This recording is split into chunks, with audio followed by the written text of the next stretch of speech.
Hello and welcome to my first review. I chose something out of my collection that was simple for me and I thought you guys might like. So for this review, we're going to be covering the X15 by High Flyer Industries. Unfortunately, this company is no longer in business, but they are still trying to sell off the product that they made. So let's dive down and take a close look. Okay, down below, get an up close and personal with the X15 by High Flyer. Now this mod was made in California, manufactured by, if my info sources are correct, a aerospace engineering group. We have this nice little package that it comes in. And we have the X15. Now I have been using this, so it is a bit dirty. Little salt packet, don't eat it. This package includes dividers, so it's a great little carry case, or you can use it for storage. And we'll get that out of the way. And here we have the X15. I got serial number 401. There were only 1,000 made and they're still trying to sell them. Talking to one of the people at the company, they made 1,000. They were originally set to retail at $60, but have had to reduce the price to $45. Now this is made from a 304 stainless steel. It has a silver plated contact, very well machined. These threads, nice and smooth. I feel and hear no dragging or squeaking.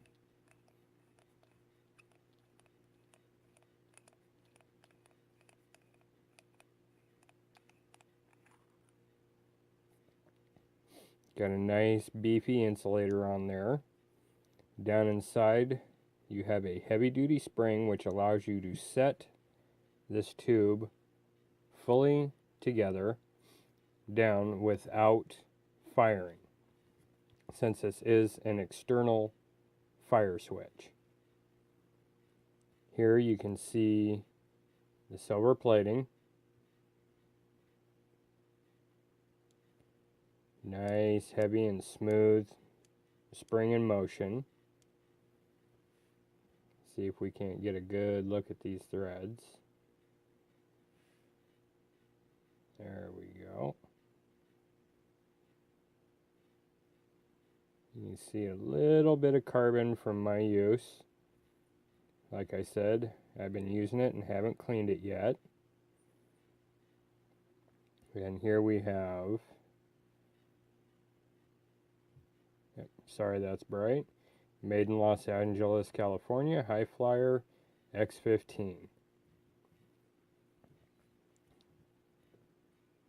We also have a locking ring, which the threads on that are just as smooth.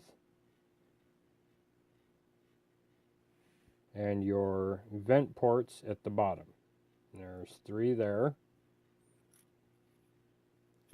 Now, as I understand it, they have run their own set of testing on this for voltage drop. And I don't have anything to do that with, so I had to look up the specs.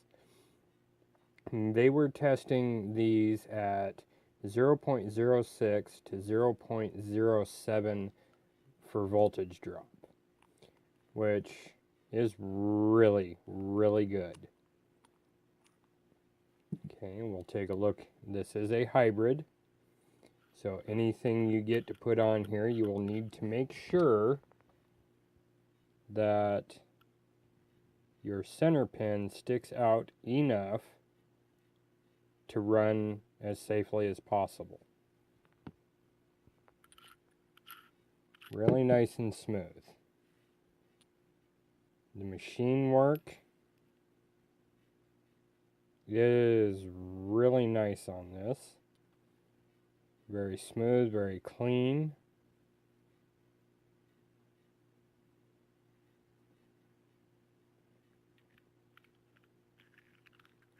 So let's get this put back together.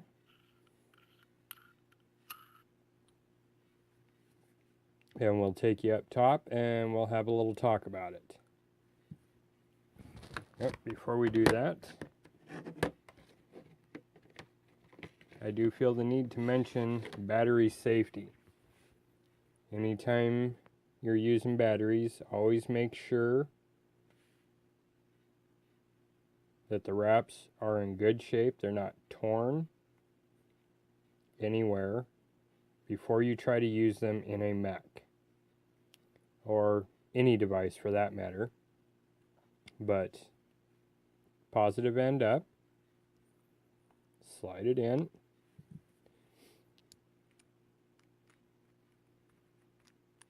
get it started, but you want to leave it down.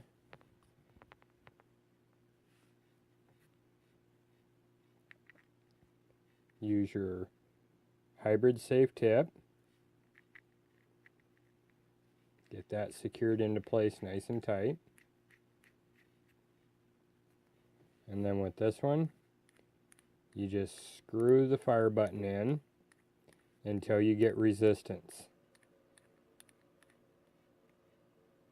There we go, it stops altogether. You can set it down, and it does not push on the button enough to fire it due to the heavy spring that's in it. And here you go. Now let's go back up top and have a vape. Welcome back up top, and we have the High Flyer X15 with the 502 RDA on top. Check out some of the vapor production. Now I'm running a 0.42 dual coil in this, fused Claptons, with an 18650. It is a 22 millimeter tube, so you'll only be able to run 18650s in this.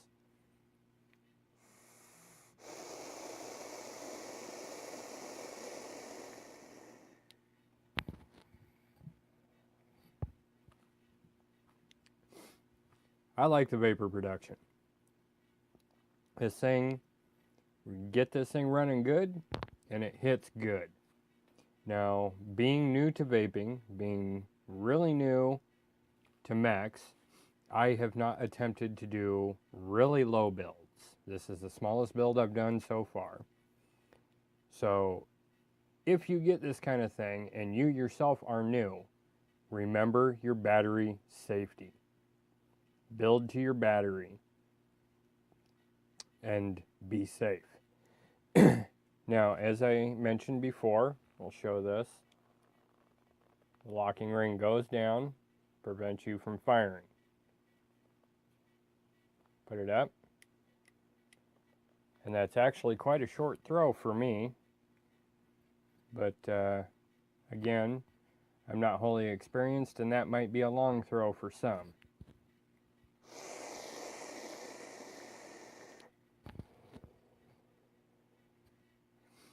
Yep, really liking it. Do I have any cons? The major con I have is the company's out of business. Thanks to the FDA and all the crap they pulled, this company decided to back out.